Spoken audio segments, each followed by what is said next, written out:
So we are going to, I really feel like we're going to try to get this motor set in here first. I think that's what we're gonna do. I think that's gonna be our easiest route, is to set the motor before we set the cab. Or maybe we should set the cab. We're gonna get one of them set in this video. Let's go.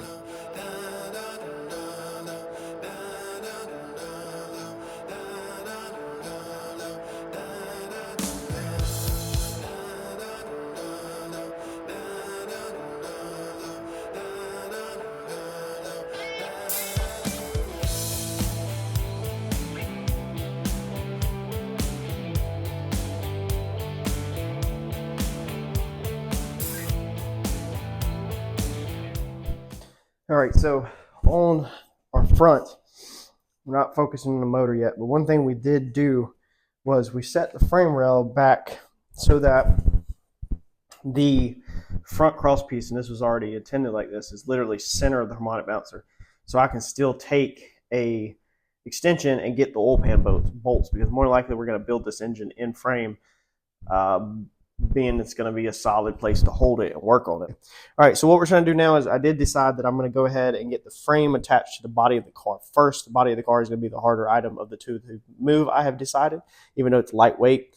So what we want to do is make sure our front of our mounts, which these can be bent, so we're going to check two different things. So that's going to be 28 inches. We want to make sure they're the same to the end of the frame rail, even though the frame rail is going to be lopped off, cut off, whatever, because our frame is pretty much square. When I popped the ratchet strap loose, the frame did move, so I stopped what I was doing, grabbed my square, checked all four corners. Everything is still in square. It's just for some reason it moved on the floor a little bit when I popped it off, but everything is still square. So we're going to go to the center of that, to this, 28 inches. 28 inches on this side. There is a little bit of rust buildup on the front of this, so a 16th is okay. I'm literally a 16th shy. But then we're going to come up here to this point, the top of this mount, come down at an angle. It's going to be 31 inches right here, go down to the point, 31 inches on the money with not a 16th to spare. Let's see here, another point. Let's find another point we can measure off of. We can go to this crease right here. We can put our tape measure pretty much right at that bend. It's going to be 31 and a half, maybe a 16th bigger than a half. 31 and literally a half, 16th shy of a half. So, I mean, dude, that's 3 points side to side that's the exact same. So we're just going to butt to this B-pillar on this side of the bottle jack, I guess. And this, we're measuring using this metal in here. So it can move a little bit, not much, because it's tied into this crossbar.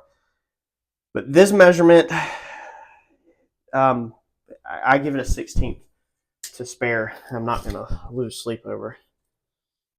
Let's see here. That's freaking 10 and a half on the money.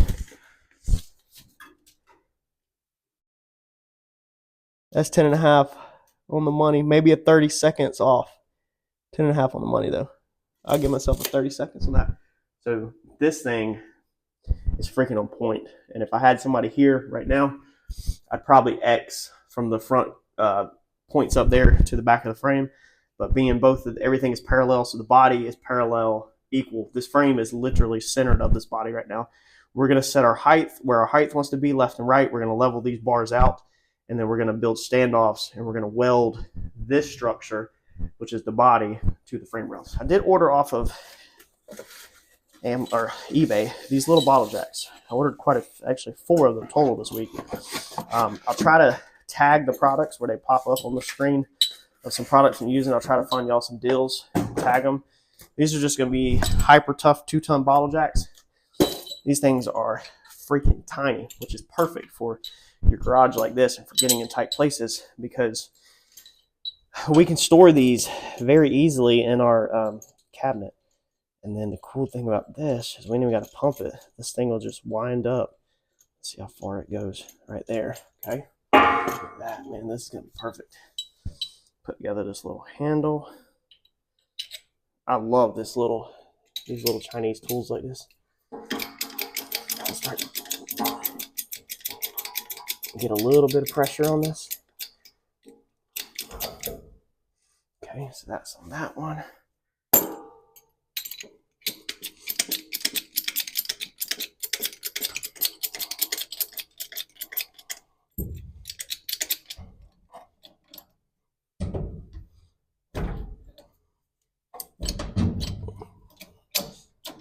All right, so we've got our left to right correct in the front. I'll show you in a second. But our frame rail, so our concrete slopes down. Our frame rails are more heavy. I think from the center of this cut in the concrete forward, it kind of slopes. So I think a lot of our weight is on the back, and the frame rails are a little bit floating in the front, just a little bit off the ground. Actually, you can see what they are. See that all the way up front to the frame rails? They're floating, okay? So our frame rails are naturally sitting level. All right, 0 degrees. So now we want our car also at 0 degrees before we weld it to the frame. So we're gonna stick that over there, let this bad boy settle out, and then we will get this car to 0. See what she falls on. Y'all think it's gonna be 0? Ain't no way. It'll be close. And this is what you want to see, is you want to see this thing floating back and forth like that. That means you got a good one. This one over here, while that one's settling out, you can see it's still settling. Let me show you right beside it how this one does, and you'll see the difference. Watch it work this time. See how that thing just stopped? It's not that great. That says 1 to 2 degrees, like 1.5. This thing is still moving just a little bit. Camera doesn't show it, but to me, it's 1 degree. That's what it's saying. It's 1 degree. And again, the car also should be sitting pretty close to level because it was kind of on its own weight. So we want to do now, being our angle finders, these are not the greatest, but they'll definitely show you, you know, within a couple degrees. I think I'd say they have 2 to 3 degrees of error margin. We now want to try to get this body level. Now we can't pull off of this center bar because we don't know if that's at the same height. I just put them symmetrical. So we want to basically look outside the car where it matters, not inside the car. Let me get up, long and old. We've also put a straight edge across the window tops. Now it is not touching the inner structure, okay? So it's on the outside of the window tops. And as you can see, you can't get prettier than that, okay? So our window frames are level left to right, which means the car is gonna be level left to right. All right, so now let's try something on the outside.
We now officially have a chassis table, sort of. Our jacks are out of the car, and the car is literally supported on the tied to the frame rails. So there's our standoffs, our 4 standoffs welded in place. So we have a square box, and we have a square cab on top of this square box. Now, all of my measurements check out but one. So the distance from this bar, this crossbar to the rail here is, let's see here, what was that? 3.5. The distance from that crossbar to the rail there is 3 7/8, or vice versa. Maybe this 3 7/8. One's 3 7/8, one's 3.5. But the measurements on what counts, so from that box right there, okay, on the inside, the inner structure, to the concrete is the same on both sides. So this box right here is the same on both sides. Our outsides, see if I can do this one-handed, from the ground to our body line is the same on both sides. I think there's something going on with the inner structure. It could have been put in a little bit off. They didn't have that great a quality control back then. Let's see here. So we'll go to the concrete, down to the concrete, and we'll go right there to that body line. It's gonna be 34 and a quarter inside of that body line. All right, and if we come over here, this is also gonna be 34 and a quarter. Our body lines are the same off the concrete left to right. So I had to check a bunch of measurements. So there you go. Right there, that body line, 34 and a quarter, okay, to the concrete. Now, from the concrete to this piece right here, this little edge right here, one side is, I think, 3 3 1/8, and the other side is 3 3/8, so that's a quarter difference. But again, these pieces back then were not, 100% symmetrical.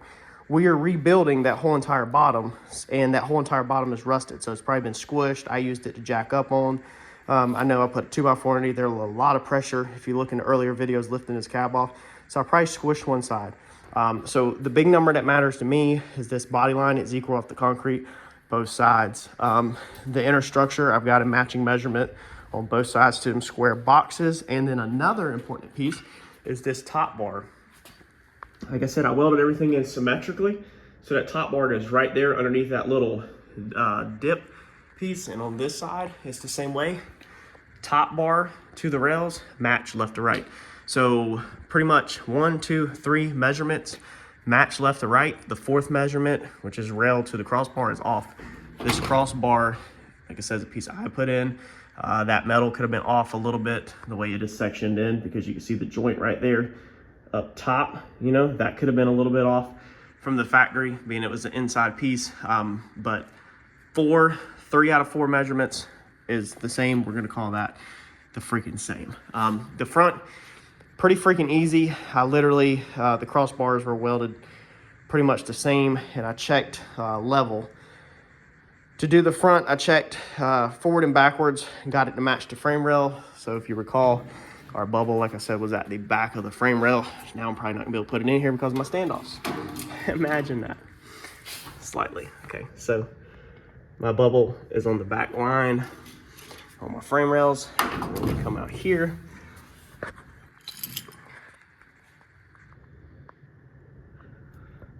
my bubble is saying the front line. But again, this rocker has been squished. It's got buildup in it. It's got dirt. So it's really close. I mean, we're literally within inside the bubble on that. And like I said, we're recreating the whole entire rocker. So don't drive yourself crazy trying to get this stuff freaking perfect, especially when you're working with something this bad. I mean, dude, this rocker, it is gone.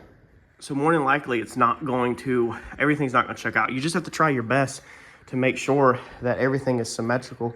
One thing I did not check, and we can adjust this once this is in the air before we mount the body to the chassis. If there's any last minute ones that we want to adjust, we can cut our standoff and use a jack to lift it up and down. Now my concrete starts sloping up front, so I don't know how equal the slope is, and these ears are bent up in the front, but we'll see what the measurement is. So that is going to be pretty much 6 1/4. That one off the concrete.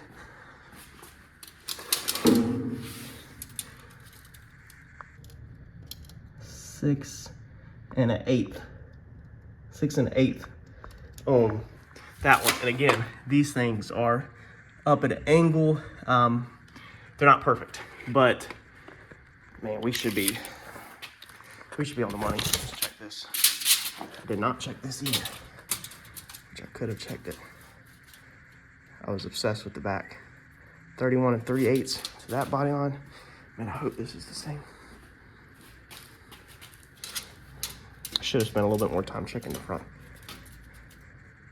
That is the same. Oops. Tape measure's crooked. 31 and heavy 3/8. Shy of 3/8. Dude, I mean, we're within a freaking we're off a 16th here or there, 8th here or there. Like, you'll never see that. Never in a million years will you see it. So I think that's a success. That's how much time we've put into mounting the body to the chassis. We did do this measurement earlier.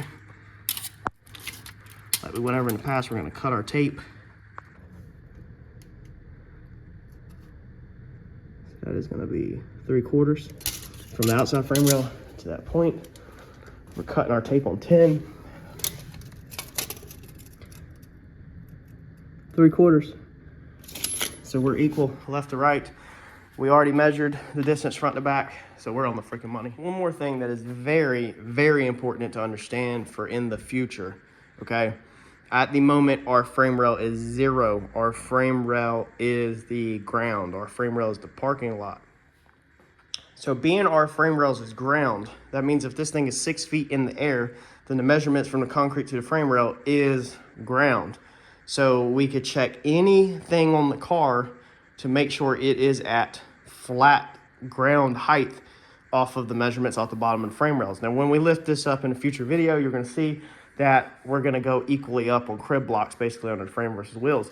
But it's very important because when we come back here to the back, we're currently sitting our tire in here, and it's on the concrete just like the frame rails. So when we go up with this, we're gonna build 2 structures, okay, for the back and probably the front actually.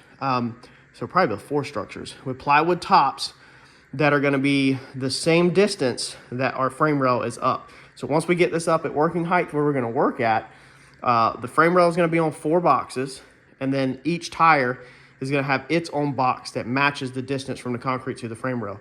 That way we could put 4 tires in each corner on boxes, on 2x4 boxes, and it's gonna be basically a chassis table. So we're literally, like I said, setting us up for kind of a chassis table. I didn't do this with the Comet, and I've learned a lot, but without building a chassis table. So this is saving us a ton of time. We don't have to store a chassis table when we're done, and we're just setting ourselves up so that we can pull all the measurements needed and do a little bit better build than we did in the past. So there is step 2. We now have the chassis to the body. Is starting to feel like it's ready to go in the air. Now we have to set the motor. So make sure you smash that subscribe button. Make sure you like the video for me and let me know what you think in the comments as always. In the next video, y'all, we're gonna set a Cummins diesel in these frame rails.